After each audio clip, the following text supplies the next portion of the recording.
guys, welcome back to my channel. So I know I've been gone quite a while, pretty much all the month of October. I had pre-planned to do, Halloween makeup and paranormal stories, but I don't know, just as soon as October hit, I just hit this little depressive mode where I just didn't want to get ready. I didn't want to do videos. I had the time, like I had the stories, I had the time. I couldn't get the energy to just get up and do it. I don't know. I'm not really the depressive type. I don't get depressed. I just keep on going, keep on smiling. I love making other people smile. I'm always trying to get people's mood up. So I don't know, just October really just hit me hard. I don't even know why. I have no explanation, but hopefully November will be a lot different for me. I did start an at-home job, so I won't be able to do it during the week. So hopefully the weekends I can get into this little routine where I'll put out other videos. But anyway, let's get to the video. So today I decided to go ahead and talk about my experiences with my mother-in-law. I have had, just a strange relationship with her, and honestly, I was listening to this other YouTube video. I was listening to this other YouTuber. Her name is Sprinkles McGee, and I fell upon the video where she makes of her wedding, and her mother-in-law. And her mother-in-law wore a wedding dress to her wedding, and it's just so scandalous, and it feels like it's just something my mother-in-law would do. I mean, I don't think she would do that specific, but I mean, she would just maybe do something similar to that. But before I start on my video, don't forget to hit the subscribe button. I'm not really like the too talkative type on camera, because I feel like I'm talking to myself, and it's just like I get so quiet, and honestly, like I feel like this is not the way I talk. Like when I'm around other people, I'm way more talkative, I'm way more loud. And I don't know, like if I'm doing a video, all of a sudden I get quiet and I don't know what I'm talking about, and I get lost in thought. So I decided to do like a quick notes of just what I remember of things that my mother-in-law would do. So I'm just gonna go off of my notes, because every time I do try to do a story time by myself, like off of memory, I'll start like using it's just like my brain is trying to catch up with my mouth. So actually, you know what, let me put my earphones in real quick. My house is really quiet right now, and any little noise distracts me. I have ADD, so any little thing distracts me. So I don't want to be distracted while I'm trying to get this video out. So I'm going to put some music on in my ears, so that way I have something.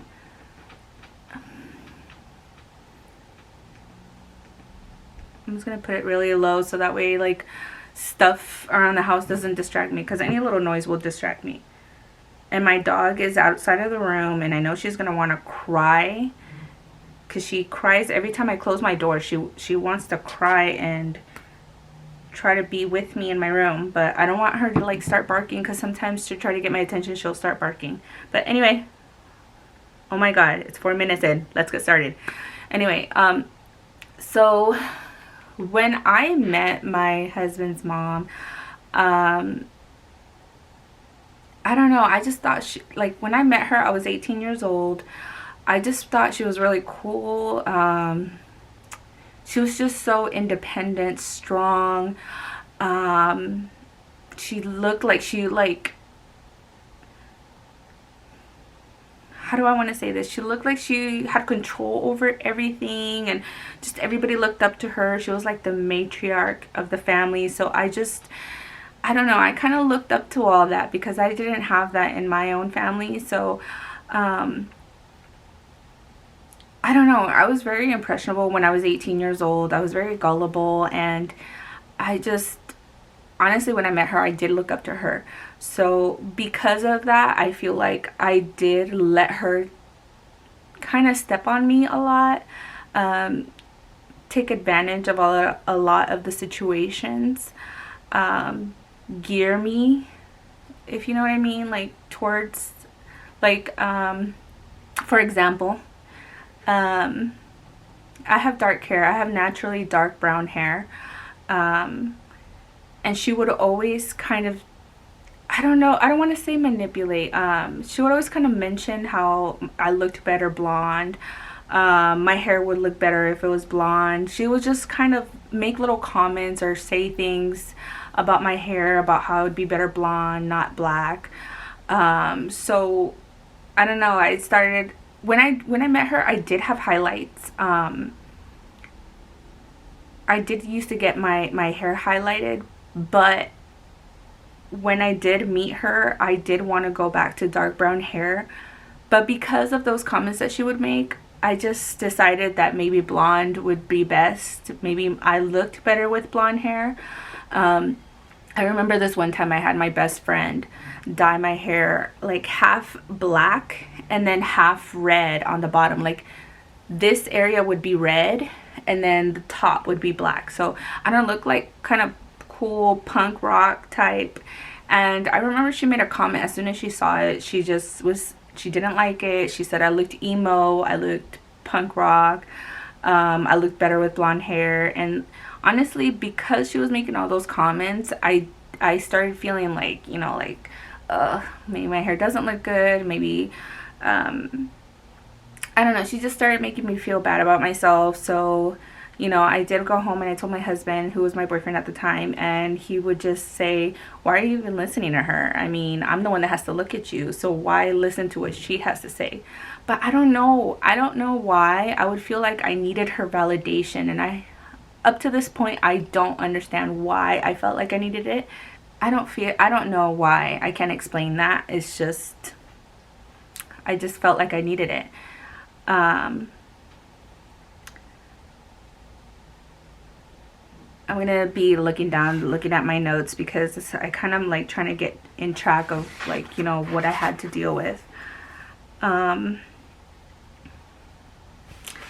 So she would really like play on my insecurities. Like, you know, my hair was one thing, but she would also talk a lot about my eyebrows. My eyebrows were really thin. I would pluck them out a lot. I have really thin eyebrows because my mom has really thin eyebrows.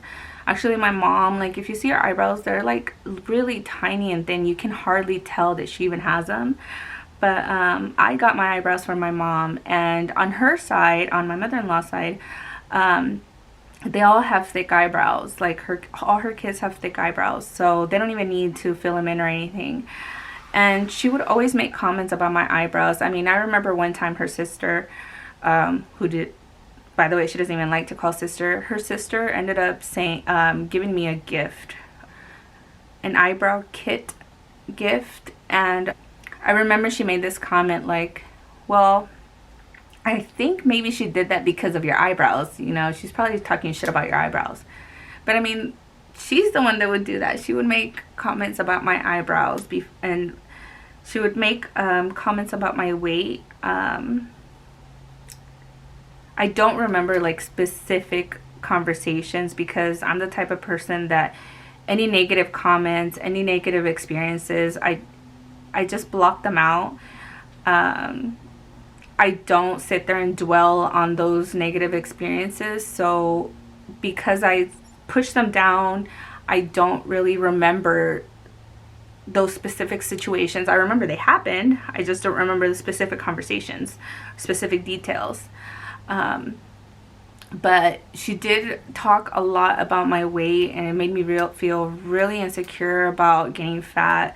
Anytime her and her daughters would come around, they would always be all glam and everything. I always felt like I had to keep up. Like I had to keep up with my makeup and my hair and my clothes to fit her standard.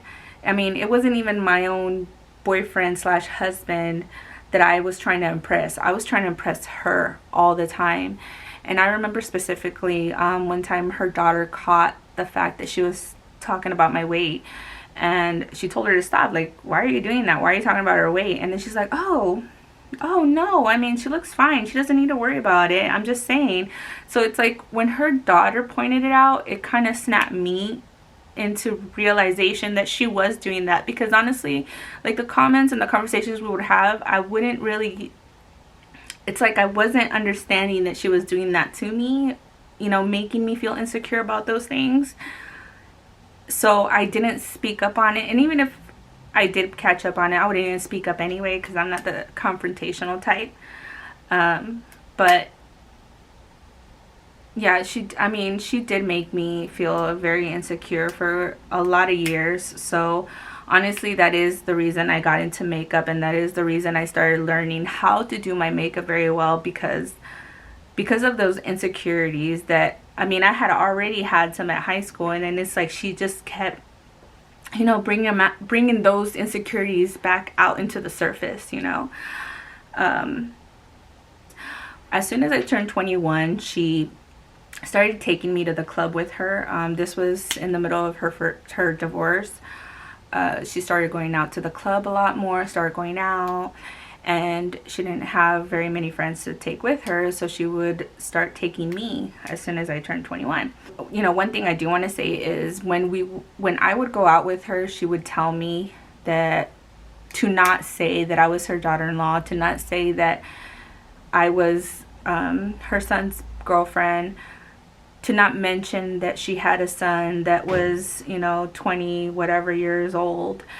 She didn't want, you know, guys knowing her age, so she would have me lie and say, oh, I'm just her friend. So when we would meet up, one or two of her friends at the club, or whoever, she would introduce me as her friend, not her daughter-in-law, not her son's girlfriend.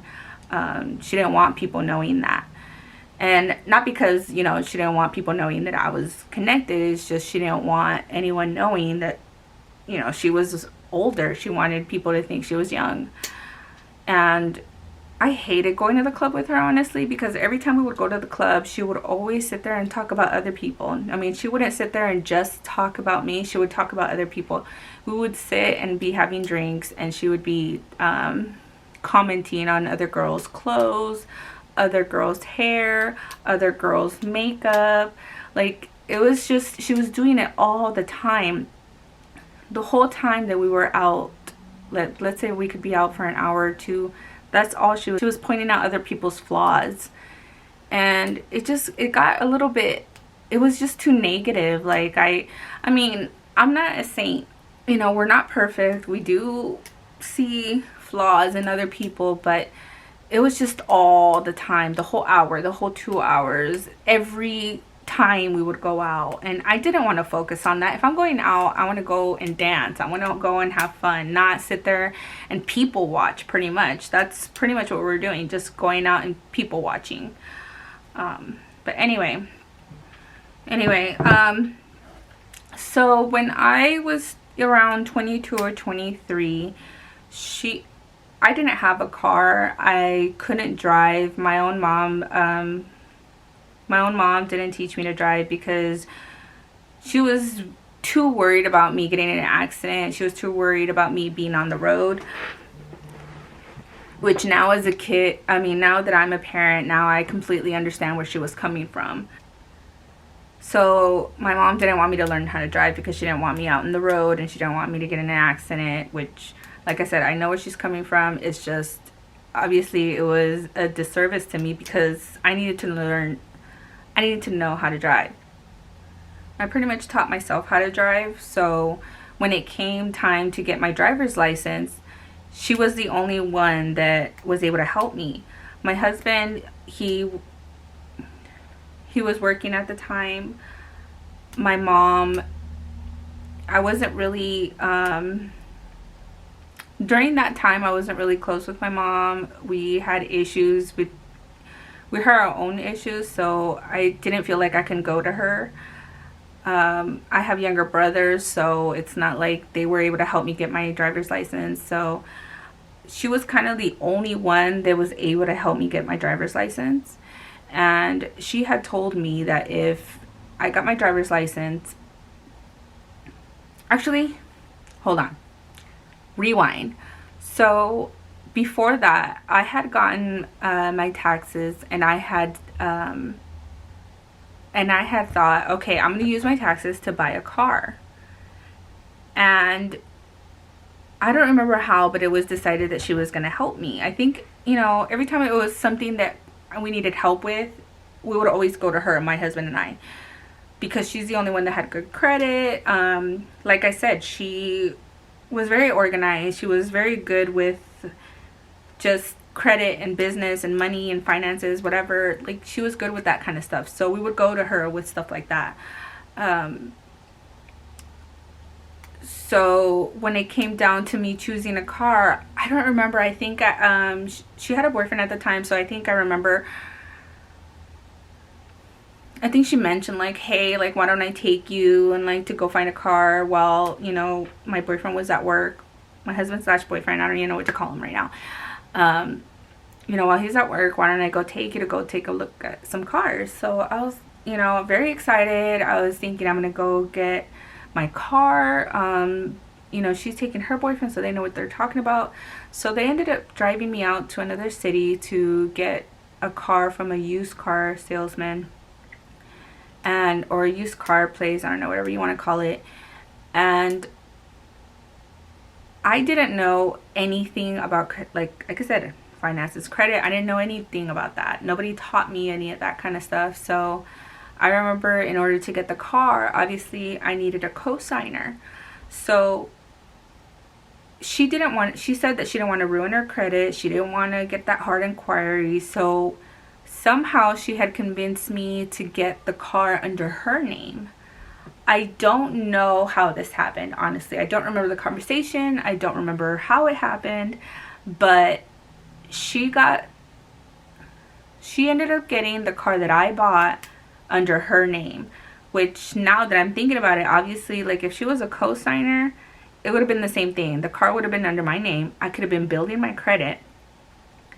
And I paid off that car by myself. I never got any financial help in that aspect. So I could have paid off that car under my name. I could have built my credit. And as a co-signer, you know, it would have been helpful for her too. But she ended up getting the car under her name, which makes no sense because she still got that hard inquiry anyway. And now, you know, years later, now I'm thinking, crap, like, I put the car under her name. I paid off that car, so I was building up her credit. But anyway, that ended up happening.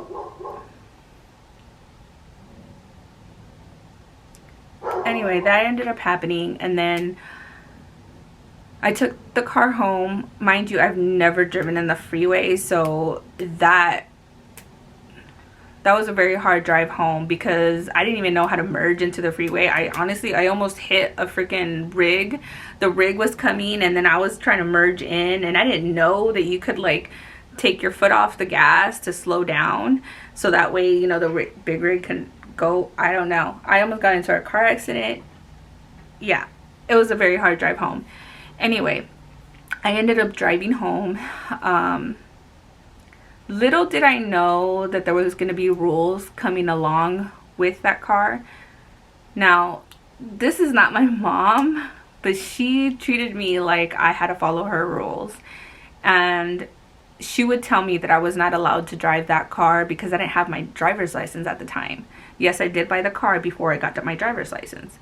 So she said I couldn't drive the car without my driver's license because I could get pulled over, I can get the car taken away. Which, yes, that's very true. But here's the kicker.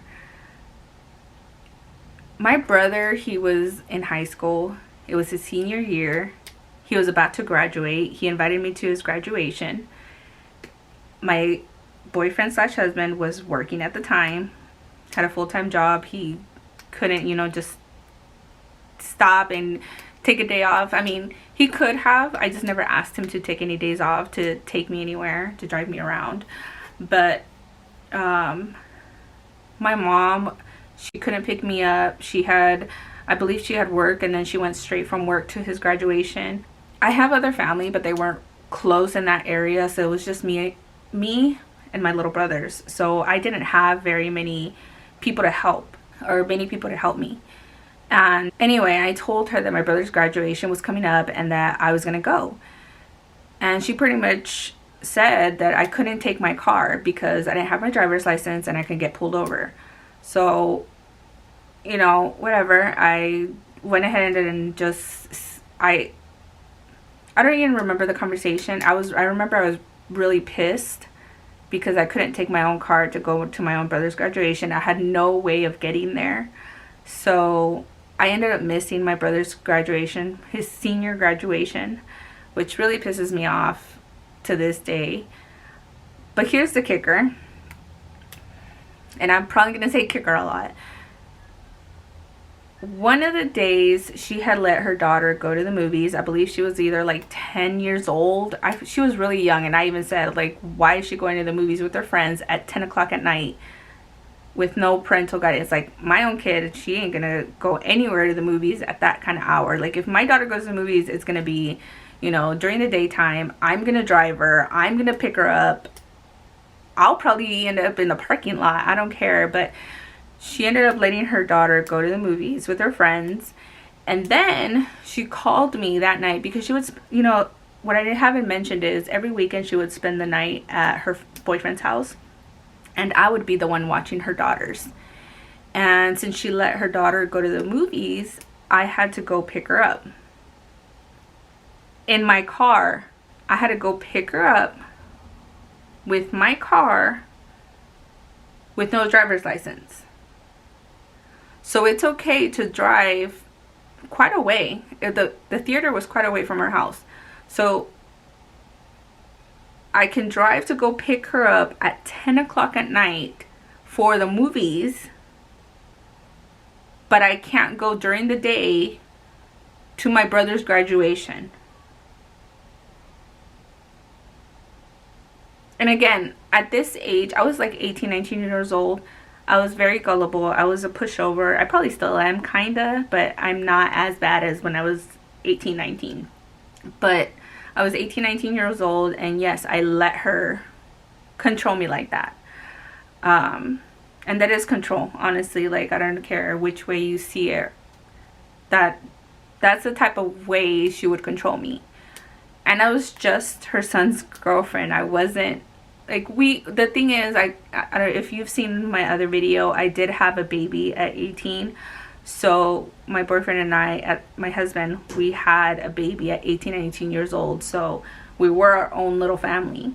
So when she was going through her separation with her husband, she did end up having to cut back on a lot of expenses.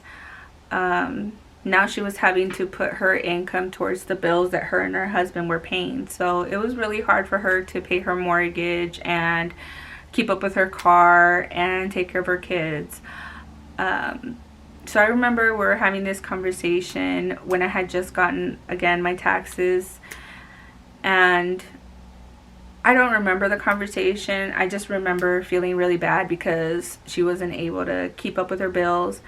And I don't know how it came up in my mind. We were driving in her car, and I don't know how it came up, but I don't know. I just went ahead and said, hey, why don't I pay the mortgage, you know, with the tax money that I just received, and you pay my car insurance, which, I mean, I know it's not even equal. I paid her $1,700 mortgage, which that's what she told me it was. I don't know if it was or it wasn't, but she had me pay her $1,700 mortgage, and my thought was her paying me back was her paying my car insurance when the payment came up. And to me, that seemed fair because, you know, she was helping me with the baby. She was helping my husband and I. So to me, it seemed fair. So I went ahead and wrote out that check. I paid the mortgage. And when it came up to pay my car insurance, she didn't pay it. And when I brought it up, she said she never said it. I never said that. I never said I was going to pay your car insurance. And she would do this a lot in any conversation. Anytime she would say she would do something or say I don't know how to even say this. Anytime she would say that she was going to do something, anytime she would say anything, later on she would say she didn't say it, she didn't do it. And she was so adamant, no, I didn't say that, I didn't do that. And it was really hard to argue with her, because if she doesn't remember saying it, if she doesn't remember doing it, then it didn't happen, and that's just not going to be an argument. End of story. And like I said, I wasn't a confrontational person, so I took it and I just went ahead and paid my own car insurance. Another incident was my baby. So if you've seen my first video, you know that I was a teen mom. I had my son when I was 18 years old.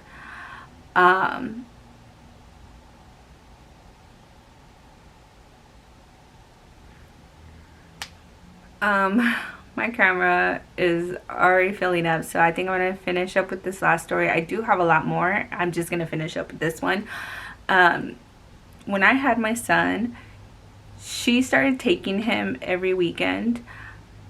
She was saying that my husband and I needed to bond. As you know, when I did have my baby, I was only with my boyfriend slash husband at the time. We had only been together for like 3-4 months. So we kind of did everything backward. I got pregnant real quick, and then we started building that relationship until after I had my son. So we were teenagers. We were 18, 19 years old, and I had a newborn, and she would take him every weekend, and I would spend my weekend with my boyfriend. And she was saying that I needed to build that bond with him. But the problem is, I wasn't able to build that bond with my son. That's when you have a baby, that's the time when you need a bond with your kid. And she took that. I thought it was because she was being helpful, but she used my son so that way she wouldn't have to be in the same bed with her husband or something. I don't remember what she had said. I remember she did mention that she would put my son, on the other side of the bed where her husband was supposed to be laying. That way her husband wouldn't lay with her and he would have to sleep in the living room. That was like right when they were about to like separate, right before their divorce. But now that I'm grown, now that I'm older, now that I look back at all that time, I missed out on that bond with my son, and I feel like it's missing now. Like, I love my kid. He's very good to me and he's loving, but I feel like it's not the same as my girls. Like, it's just, I don't know, it's different. I feel like I lost out on that bond with him, and like, it really makes me sad. I don't even like to talk about it, but I wish I would have had the balls to say something at that time. I wish I was more assertive. I wish I was more confrontational with things that were being done to me. I wish that I wasn't such a pushover where I let her do a lot of things or say a lot of things. And I mean, honestly, it did affect me. Like, it affected my relationship with my husband. It affected my relationship with my son. It affected my own upbringing, because I was still a kid. I was 18 years old. I was still a kid.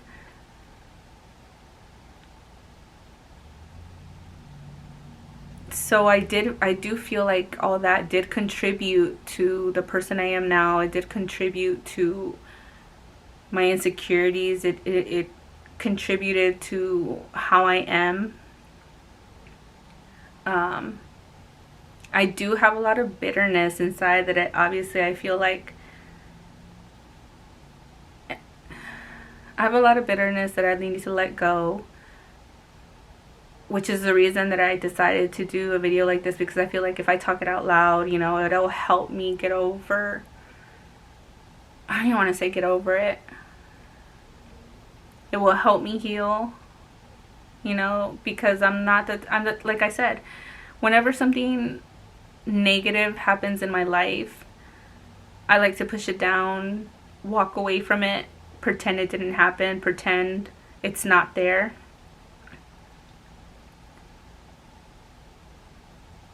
And obviously that's not a good thing. So if I talk about it out loud, it's going to come out, and it's going to not be in my subconscious. It's not going to be holding me back, because I do feel like it does. And my husband has told me, you know, that I need to let go of things. But you know what's funny is we don't talk to her anymore. Well, he talks to her, but I don't talk to her. She's not in my life. She's not in my kid's life because of something bigger that happened.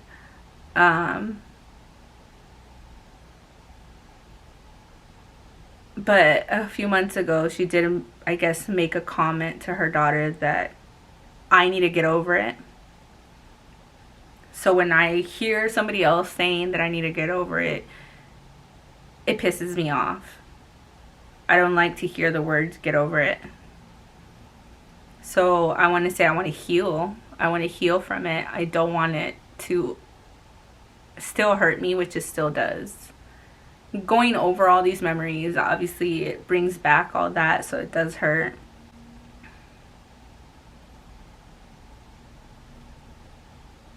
But you know, hopefully, like, talking it out loud, talking to other people, hopefully it's, you know, will be easier to talk about. It'll be easier to move on from. But anyway, I'm gonna go ahead and end it here, because I don't want to be put in a sad mojo. I don't want sad mojo. I don't want no negative mojo. So I'm just gonna go ahead and end it here. If you want a part 2, let me know in the comments. If you have a mother-in-law or boyfriend's mom, girlfriend's mom that, you know, has caused you any problems or has caused you any pain, or, you know, if you just have any stories on your own in-laws, go ahead and leave a comment below. I love reading other people's stories, so please leave stories in the comments. And don't forget to subscribe, and I'll see you next time. Bye.